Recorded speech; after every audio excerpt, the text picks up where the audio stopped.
खाली प्लाट हमारा, और सपा का झंडा उस गाड़ी में बैठा गुंडा। पता ही नहीं। तालियां और तालियां कमजोर नहीं होनी चाहिए।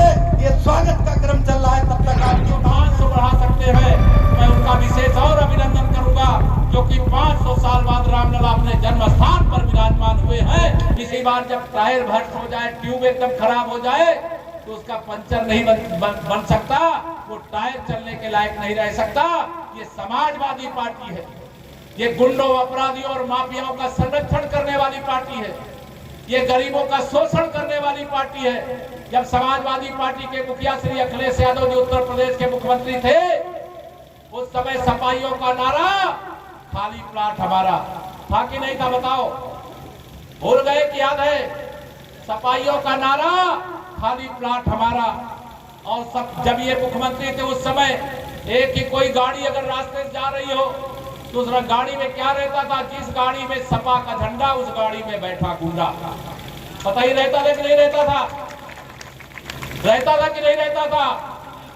आज कोई गुंडाई कर सकता है क्या?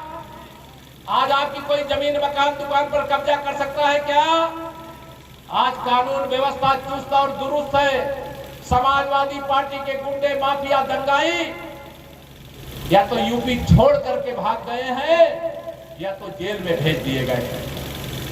याद रखना, उस कांग्रेस पार्टी को और इस समाजवादी पार्टी को, जब रामलला का भव्य मंदिर 500 साल बाद बनकर के तैयार हुआ, 22 जनवरी 2024 को प्राण प्रतिष्ठा का निमंत्रण भेजा गया। वह निमंत्रण किसने ठुकराया? श्री राहुल गांधी जी ने ठुकराया और श्री अखिलेश यादव जी ने ठुकराया। जिस पार्टी ने भगवान श्री रामलला के निमंत्रण को ठुकराया है, राम भक्त और राष्ट्र भक्त उनको ठुकराने का काम करेंगे। 2024 में हिसाब चुकता करने का काम करेंगे। उनको ये पता चलना चाहिए कि राम भक्तों के सीने में गोली दागने वाले श्री अखिलेश यादव जी, राम भक्त भी हिसाब चुकता करना जानता है। भगवान श्री राम को काल्पनिक बताने वाली कांग्रेस पार्टी और उनके नेताओं को यह पता चलना चाहिए कि राम जी का मंदिर केवल राम जी का मंदिर नहीं है, वह इस राष्ट्र का मंदिर है, राष्ट्रीय एकता के गौरव का मंदिर है, राष्ट्र की प्रतिष्ठा का मंदिर है। अगर यह बीमारी को, जब देश आजाद हुआ था, 4 मंदिर हमारे ऐसे थे जिन मंदिरों के प्रति हिंदू समाज की गहरी आस्था थी। राम भक्तों की, शिव भक्तों की, कृष्ण भक्तों की। एक था गुजरात में भगवान सोमनाथ का मंदिर, वहां तो मंदिर जीर्णोद्धार का काम आजादी प्राप्ति के तत्काल बाद भारत रत्न लौह पुरुष सरदार वल्लभ भाई पटेल जी ने उस समय कर दिया। लेकिन अयोध्या, मथुरा, काशी के मंदिरों का कार्य अधूरा छोड़ा गया था। आज हमारे आप सबके बीच में कई कार्यकर्ता हैं जो कार सेवक के रूप में अयोध्या गए होंगे, कोई लाठी खाए होंगे, कोई जेल गए होंगे, कि नहीं, कई लोगों ने कई प्रकार की कठिनाइयां सही होगी।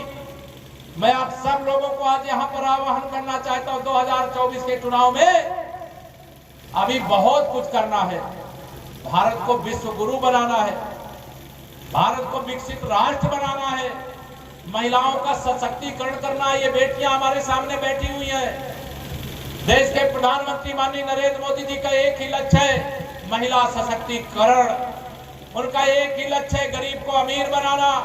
उनका एक ही लक्ष्य है, नौजवानों के लिए रोजगार के व्यापक अवसर देना। उनका एक ही लक्ष्य है, जो हमारा अन्नदाता किसान है, वो अपने खेत में जो पैदा करे उसकी जितनी कीमत होती उससे ज्यादा कीमत उसको खेत पर ही मिल जाए। इस प्रकार के भारत के निर्माण के लिए माननीय नरेंद्र मोदी जी आपका आशीर्वाद और समर्थन चाहते हैं। बहुत बातें करना नहीं चाहूंगा, इतना ही कहूंगा कि 2024 के लोकसभा चुनाव को मेरा बूथ सबसे मजबूत का जो नारा है उसको सफल बनाइएगा। किसी को लगे हम अपने बूथ पे 370 वोट बढ़ा सकते हैं, तो ये समझना कि माननीय नरेंद्र मोदी जी ने 370 जम्मू कश्मीर से हटा दिया, इसलिए हम अपने बूथ पे 370 अतिरिक्त कमल के फूल खिला दिया। अगर किसी को लगे कि हम तो 500 बढ़ा सकते हैं, तो मैं उनका विशेष और अभिनंदन करूंगा, क्योंकि 500 साल बाद रामलला अपने जन्म स्थान पर विराजमान हुए हैं। इसको लक्ष्य बना करके आप अपने बूथ पर जो पिछली बार मिला था उस वोट के अलावा वोट मांगने का काम करना है। सब लोग वोट भाजपा को देना चाहते हैं। भारतीय जनता पार्टी का नारा सबका साथ सबका विकास का, और सबका साथ सबका विकास का है। तो मैं इस विश्वास से नारा लगाता हूं, 100 में से 60% वोट हमारा है, 40% वोटों में बंटवारा है, बंटवारे में भी हमारा है, क्योंकि हमने सबका साथ सबका विकास किया, किसी से कोई भेदभाव नहीं किया है।